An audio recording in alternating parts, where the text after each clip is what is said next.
Halo, terima kasih sudah mampir di channel YouTube saya. Seperti yang kita tahu ya, tanggal 21 kemarin di wilayah Cianjur terkena bencana gempa bumi. Saya ikut berduka cita untuk semua korban yang di sana dan di sekitarnya. Semoga diberi kesabaran, cepat pulih dan bangkit kembali. Dari peristiwa tersebut kita bisa belajar mengapa bangunan itu harus kuat, kokoh dan anti gempa. Nah, ini karena kita berada di Indonesia yang banyak sekali akan terjadi peristiwa-peristiwa gempa maupun letusan-letusan gunung berapi. Jadi saya pastikan bangunan Bapak Ibu itu kuat secara struktural, jangan hanya estetik aja. Jadi kali ini saya akan bahas tentang ciri-ciri rumah yang tahan gempa. Bisa dilihat di sini. Ini konstruksinya universal ya, bisa pakai struktur baja, walaupun nantinya baja itu lebih kuat secara struktural kalau menghadapi gempa karena bahannya itu lebih fleksibel dibanding lebih fleksibel daripada beton. Jadi universal kita bahas antara struktur konstruksi baja maupun beton. Jadi yang kita pastikan dulu buat bapak-bapak, ibu-ibu yang perlu diketahui, jangan hanya melihat rumah dari estetika saja. Benar, rumah harus cantik secara tampilan, tapi perlu diperhatikan juga, rumah itu juga harus kuat secara struktural. Jadi bisa dikatakan percuma cantik kalau nggak kuat, kan kayak gitu. Jadi di sini akan saya sebutkan salah satu ciri yang sangat paling penting biar rumah tahan gempa ya. Jadi bisa dilihat di sini bangunan rumah ini terbagi menjadi 3 bagian. Struktur bagian dalam, struktur bagian tengah maupun struktur bagian atas. Bisa dilihat di sini ya. Nah, kalau untuk pertama-tama saat Bapak Ibu merencanakan pembangunan rumah, khususnya untuk rumah yang 2 lantai ya, karena yang 2 lantai ini dipastikan perlu ekstra perhitungan untuk membuat struktur bangunannya. Yang pertama-tama yang perlu diperhatikan harus uji tanah dulu untuk menentukan dimensi pondasinya nanti seperti apa, jenis pondasi yang kita gunakan seperti apa, karena kan kalau kita uji tanah itu kita tahu kedalaman tanah kerasnya berada di berapa meter. Jadi nanti kita bisa lihat bisa tentukan pondasi yang cocok untuk bangunan Bapak dan Ibu. Di sini bisa dilihat ya, untuk pondasinya kita pakai pondasi cakar ayam, di mana ini ada bagian pedestal, terus pelket, terus kita tambahkan stros untuk mencapai tanah kerasnya. Bisa dilihat di sini ya. Ini perlu diperhatikan pondasi. Karena kenapa? Karena pondasi itu menahan seluruh pembebanan pada bangunan. Jadi jangan dikurangi, jangan dikorupsi, jangan dikecilkan untuk mengurangi budget. Jadi pastikan pondasi harus cukup kuat untuk menahan bangunan Bapak Ibu, khususnya 2 lantai ya. Setelah itu fungsi yang seperti saya sebutkan, salah satu fungsi pondasi sebagai ikatan maupun tumpuan ya.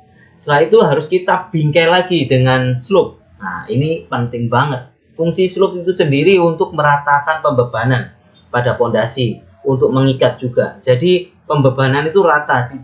Jadi kalau ada pembebanan yang sangat berat itu bisa diratakan melalui ikatan slope antar pondasi ini.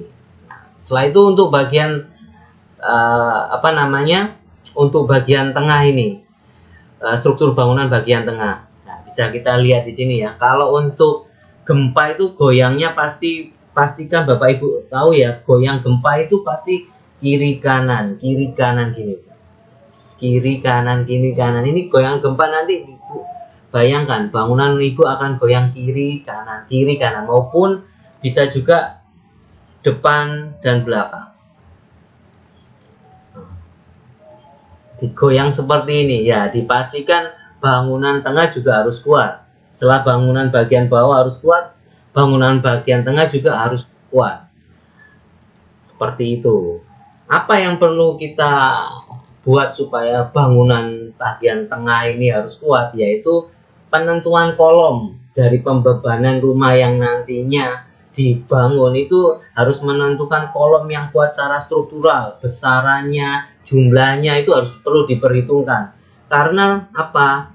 Semua beban bangunan ini akan ditumpuk oleh kolom. Nantinya diteruskan pada fondasi. Ini sangat-sangat penting, harus diperhatikan. Kolom ini harus benar-benar perhatikan. Walaupun nanti penggunaan kolom pipi maupun kolom persegi itu harus benar-benar diperhatikan. Apalagi untuk bangunan beton. Nah, seringkali saya lihat banyak orang-orang bangunan beton sengkangnya pakai spiral, itu nggak kuat secara struktural. Saya ingatkan buat bapak ibu yang rumahnya dibuatkan oleh tukang maupun pemborong memakai sengkang spiral ya, perlu diperhatikan, itu tidak kuat. Yang dipastikan sengkang harus berbentuk membingkai, setelah itu harus ditekuk ke dalam. Ini ikatan biar nantinya kalau ada pembabanan maupun gaya tarik maupun gaya goyang itu biar dia kuat mengikat. Nah, karena itu akal-akalan itu sengkang spiral kita gunakan itu kalau goyang-goyang ambrol, nggak ada kekuatannya, karena semua ini harus terbingkai rapi seperti ini.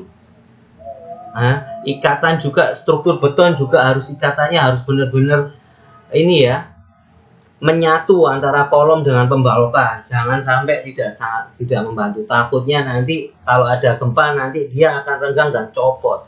Kurang lebih seperti itu. Perlu diperhatikan untuk bangunan beton.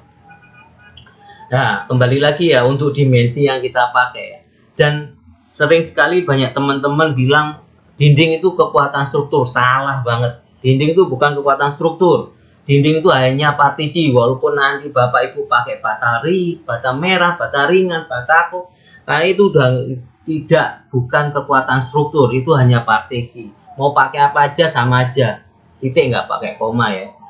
Nah, kita kembali dari kekuatan kolom struktural ini perlu diperhatikan, besarannya, pemakaiannya itu harus benar-benar diperhatikan, sama beban yang akan dipikul, nanti 2 lantai maupun 3 lantai. Jangan dikurangi juga, ini kekuatan struktural. Setelah itu bagian kedua untuk struktur bagian tengah ya, yaitu biasanya balok induk, balok anak ya. Fungsinya untuk menahan dak lantainya juga. Ini fungsi dari balok induk dan balok anak fungsi keduanya itu untuk mengikat antar kolom. Bisa dilihat ini ya, ikatan kolom ini akan terikat menjadi bingkai oleh pembalokan. Ini fungsi pertamanya, fungsi keduanya untuk menahan beban dak lantainya ya. Beban material, beban mati, beban hidup nanti ditahan oleh balok dan nantinya akan diteruskan ke kolom menuju pondasi. Nah, ya nantinya kekuatan kolom pun perlu diperhatikan. Terus untuk bagian struktur atas itu harus benar-benar kuat ya, walaupun hanya kalau orang-orang tuh jangan sampai sepelekan untuk rangka atap. Rangka atap ini sangat-sangat bahaya kalau tidak kuat secara struktural. Karena nantinya di atas ini bakal ada genteng. Kalau goyang, seumpamanya ini goyang, yang pasti bakal jatuh dulu tuh rangka atap. Brak. Nah, itu perlu diperhatikan juga rangka atap. Kalau bisa rangka atapnya kita buat seringan mungkin. Ya. Bisa pakai rangka atap, sekarang kan banyak ya, pakai bitumen bisa, pakai bitumen bisa, pakai pakai roofing juga bisa, atap galvalum, pakai atap dingin yang atap plastik itu bisa. Jadi pastikan yang ringan, karena kalau terlalu berat ya itu tadi konsekuensinya, apalagi pakai genteng beton ya, kalau nanti ada goyangan ini pasti dia runtuh dulu untuk genteng, untuk rangka atapnya. Setelah itu dibarengi kolom kalau tidak kuat. Karena di Cianjur itu kenapa banyak bangunan yang runtuh, kondisinya juga sangat parah, itu karena gempanya juga berada di kedalaman yang tidak terlalu dalam, yaitu bisa disebut gempa dangkal. Jadi yang pastikan itu getarannya semakin menjadi-jadi kalau gempa dangkal. Kurang lebih seperti itu. Itu salah satu contoh ciri-ciri rumah yang tahan gempa seperti itu. Pastikan 3 bagian itu Ya, estetik itu harus, kekuatan juga harus lebih penting demi keselamatan keluarga. Terima kasih, semoga membantu.